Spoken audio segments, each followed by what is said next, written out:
Continuing with chapter number 1, unit number 2 of business economics, basic problems of an economy and role of price mechanism.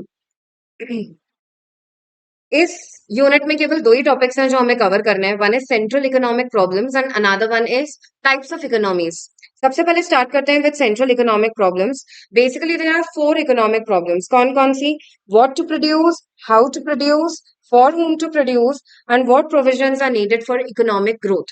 सबसे पहले आ जाते हैं पहले question पे, what to produce. क्या बनाना है में दो डिसीजंस आते हैं. मतलब क्या बनाना है और कितनी क्वांटिटी में बनाना है.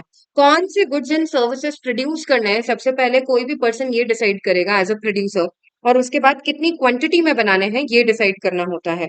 फिर नेक्स्ट कैटेगरी आ जाती है हाउ टू प्रोड्यूस. ये इंपॉर्टेंट कैटेगरी है क्योंकि इसमें से क्वेश्चंस बनते हैं. हाउ टू प्रोड्यूस में दो तरह की टेक्निक्स हैं. We basically have to decide the technique of production. There are two techniques, capital intensive technique and labour intensive technique. जैसे ही कैपिटल शब्द आता है इकोनॉमिक्स में, कैपिटल का मतलब होता है capital goods. Labour intensive technique वो होती है जहां पे लेबर ज्यादा है, वो वहां पे यूज होती है. और जहां पे भी कैपिटल यानी मशीन ज्यादा है वहां पे कैपिटल इंटेंसिव टेक्निक यूज होगी. तो labour intensive technique is use in a labour surplus economy and capital intensive technique is use in a capital surplus economy. Labour intensive technique की वजह से एम्प्लॉयमेंट जनरेट होता है और कैपिटल इंटेंसिव टेक्निक की वजह से एफिशिएंसी जनरेट होती है. ओके, नाउ आपका नेशन डेवलप्ड हो, डेवलपिंग हो या अंडर डेवलप्ड हो, इररिस्पेक्टिव ऑफ दैट आपको डिसीजन लेना होता है ऑन द बेसिस ऑफ कि आपकी इकोनॉमी में लेबर ज्यादा है या फिर आपकी इकोनॉमी में कैपिटल ज्यादा है. उस बेसिस पे हम डिसाइड करते हैं कि लेबर इंटेंसिव टेक्निक पर ज्यादा जाना है या फिर कैपिटल इंटेंसिव पर जाना है.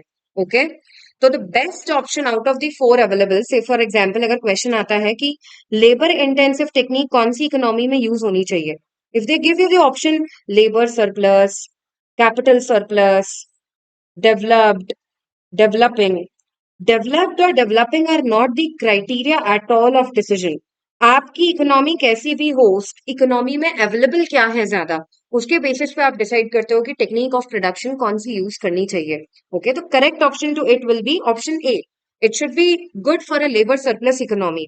Coming on to third, for whom to produce. किसके लिए बनाना है, किसके लिए बनाना है मतलब बेसिकली दो सेक्शंस ऑफ द सोसाइटी हैं, that is rich and poor. आपको डिसीजन लेना होता है कि आपको प्रोडक्शन रिच के लिए करना है या फिर पुअर के लिए करना है. अगर आपकी इकोनॉमी में ज्यादा लग्जरी गुड्स बन रहे हैं तो डेफिनेटली पुअर्स को टारगेट नहीं किया जा रहा है. Okay, and that is why this problem is linked with the problem of inequality in a nation. Coming on to fourth one, what provision should be made for economic growth. Economic growth के लिए किस तरह के provisions करने की जरूरत है. यानी इसमें दो चीजें आ जाती हैं. यहाँ पर है ना टारगेट रिसोर्सेस को किया गया है. अगर आप अपनी इकोनॉमी में कंजम्पशन ज्यादा कर रहे हो, अगर कंजम्पशन ज्यादा है तो automatically future economic growth slow down होने वाली है. किस चीज का कंजम्पशन ज्यादा है? रिसोर्स, रिसोर्स का कंजम्पशन अगर ज्यादा है. और अगर सेविंग ज्यादा कर रहे हो आप रिसोर्स की, आप सेविंग बढ़ा रहे हो, तो ऐसी सिचुएशन में फ्यूचर इकोनॉमिक ग्रोथ बढ़ने वाली है. ये क्वेश्चन भी आ चुका है एग्जाम में, दिस वेरी इंपॉर्टेंट. ये चारों प्रॉब्लम्स में से अगर कोई दो सबसे इंपॉर्टेंट प्रॉब्लम है तो वो है problem number 2, that is how to produce, and problem number 4, that is what provision should be made for economic growth. Exam point of view से, okay, exam point of view से इन दोनों पे ज्यादा बेस्ड क्वेश्चन आ रहे हैं. मैंने यहाँ पे हाईलाइट भी कर दिया है by the way. Okay, now coming on to next, that is economy. Economic शब्द कितनी बार आता है? इकोनॉमी का मतलब क्या होता है? किसी भी पर्टिकुलर एरिया में किस लेवल की, किस नेचर की एक्टिविटी कैरी आउट होती है, उसे कहा जाता है इकोनॉमी. अब इकोनॉमी तीन तरह की हो सकती है, कैपिटलिस्ट, सोशलिस्ट और मिक्स्ड. नाम से क्लियर हो रहा है. कैपिटलिस्ट इकोनॉमी एक ऐसी इकोनॉमी है जहां पे प्राइवेट इंडिविजुअल्स हैं. सोशलिस्ट इकोनॉमी वही ऐसी इकोनॉमी है जहां पे गवर्नमेंट फंक्शन करती है. और मिक्स्ड इकोनॉमी वो इकोनॉमी है जहां पे दोनों साथ में फंक्शन कर रहे हैं. कैपिटलिस्ट हमारे जैसे लोग रहेंगे तो ऑब्वियसली उनका मेन मोटिव होगा अर्निंग प्रॉफिट. अगर गवर्नमेंट रहेगी तो उसका मेन मोटिव होगा सोशल वेलफेयर. मिक्स्ड का एकदम सही है, both. Okay, then coming on to choices for consumer. सबसे ज्यादा चॉइसेस डेफिनेटली प्राइवेट इंडिविजुअल्स जहां है वहां मिलने वाली है. तो highest number of choices are available in capitalist, minimum least number of choices are available in socialist, और मिक्स्ड में समवेयर इन बिटवीन, कैपिटलिस्ट से कम लेकिन सोशलिस्ट से ज्यादा.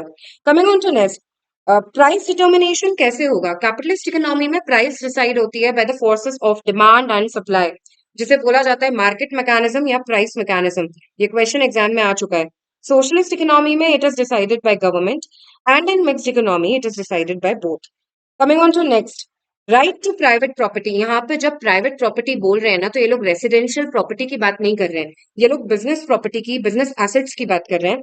तो right to private property capitalist में और मिक्स्ड में तो एग्जिस्ट करता है, ठीक है। हमारी economy is a mixed economy, तो हमारी इकोनॉमी में भी एग्जिस्ट करता है, लेकिन सोशलिस्ट में एग्जिस्ट नहीं करता है। It does not exist because socialist में आपको बिजनेस करने ही नहीं दे रहे हैं, प्राइवेट इंडिविजुअल को इन्वॉल्व ही नहीं कर रहे, तो बिजनेस की एसेट होल्डिंग कहाँ से आएगी आपके पास?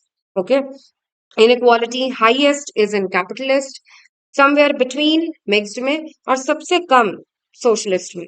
Okay, now coming on to central economic problems capitalist economy में कैसे रिजॉल्व की जाती हैं। Central economic problems capitalist economy में क्या बनाया जाएगा? ऐसे गुड्स एंड सर्विसेज जिससे प्रॉफिट जनरेट होगा वो बनाया जाएगा। कैसे बनाया जाएगा?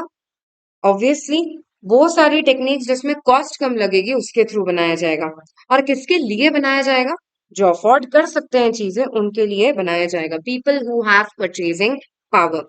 Okay, allocation of resources is done on the basis of consumer preferences and prices। बेटा ये क्वेश्चन है ना, आ चुका है एग्जाम में, कि कंज्यूमर प्रेफरेंसेस और प्राइसेस के बेसिस पे ही अलोकेशन होता है कैपिटलिस्ट इकोनॉमी में। तुम्हें ये दो चीजें याद रखनी है, कंज्यूमर प्रेफरेंस और प्राइस। अब ऑप्शन में प्रॉफिट हो, डिमांड हो, तो उससे फर्क नहीं पड़ता, तुम्हारा मॉड्यूल जो चीज सही कर रहा है तुम्हें भी वही चीज सही करनी है। Consumer preference and price are the correct options. Coming on to the last thing, some important points with regard to this unit। चार phases of derivation of economics definition, ये मैंने तुम्हें यूनिट 1 में बता दिया था। Coming on to this statement, capitalism in an oxygen tent। Capitalism in an oxygen tent, ये statement दिया था स्कम्पीटर ने, और इसमें कौन सी इकोनॉमी की बात करी है? Answer is it's about mixed economy. Capitalism है तो सही, लेकिन anyhow people are just surviving it, and that is why they are talking about mixed economy. Next is mixed economy is dash. Exam में question इस तरह से आया था, मिक्स्ड इकोनॉमी इज डैश, और वो डैश में था not always, not always a golden path between capitalism and socialism. ठीक है, ये स्टेटमेंट ध्यान होना चाहिए, ये fill in the blank format में आ गया था।